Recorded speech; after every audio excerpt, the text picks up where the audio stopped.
एक छोटा सा बोर्ड रेहड़ी पर लगा हुआ था। इस पर मोटे मार्कर से लिखा हुआ था, घर में कोई नहीं है, मेरी बूढ़ी माँ फालिज ज़दा है, मुझे इन्हें खाना देना होता है और हाजत करानी पड़ती है।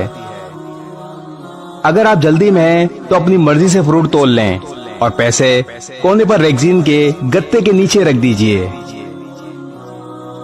साथ ही रेट भी लगे हुए हैं। अगर आपके पास पैसे ना हो तो मेरी तरफ से ले लेना, इजाजत है।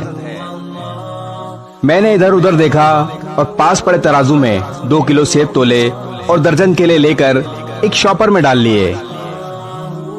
प्राइस लिस्ट से कीमत देखी, पैसे निकाले और बताई हुई जगह पर पैसे रख दिए। फ्रूट का शॉपर उठाकर अपने घर आ गया। शाम को जब मेरा वहां से गुजर हुआ तो देखा एक आदमी रेहड़ी को धक्का लगाकर बस जाने ही वाला था। मुझे देखकर मुस्कुराया और बोला, साहब फल तो खत्म हो गया। नाम पूछा तो बोला, खादिम हुसैन। फिर हम सामने वाले ढाबे पर बैठ गए। चाय आई, कहने लगा, पिछले 3 साल से अम्मा बिस्तर पर है,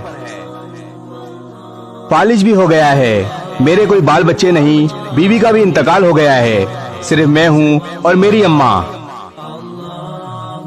अम्मा की देखभाल करने वाला कोई नहीं है, इसलिए मुझे हर वक्त अम्मा का ख्याल रखना पड़ता है।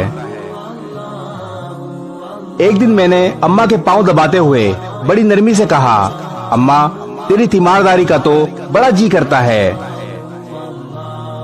पर जेब में कुछ नहीं है और तू मुझे कमरे से हिलने नहीं देती। कहती है तू जाता है तो जी घबराता है, तू ही बता मैं क्या करूं। मैंने कहा, अम्मा कमाऊंगा नहीं तो दवा और खाना कहाँ से लाऊंगा, अब क्या गैब से खाना उतरेगा। ये सुनकर अम्मा ने झुर्रियों वाला चेहरा उठाया, अपने कमजोर हाथों का प्याला बनाया और ना जाने रब्बुल आलमीन से क्या बात की। फिर बोली, तू रेडी वहीं छोड़ कर आया कर, तेरा रिस्क तुझे इसी कमरे में बैठकर मिलेगा। मैंने कहा, अम्मा क्या बात करती हो, वहाँ छोड़कर आऊंगा तो कोई चोर उचक्का सब कुछ ले जाएगा।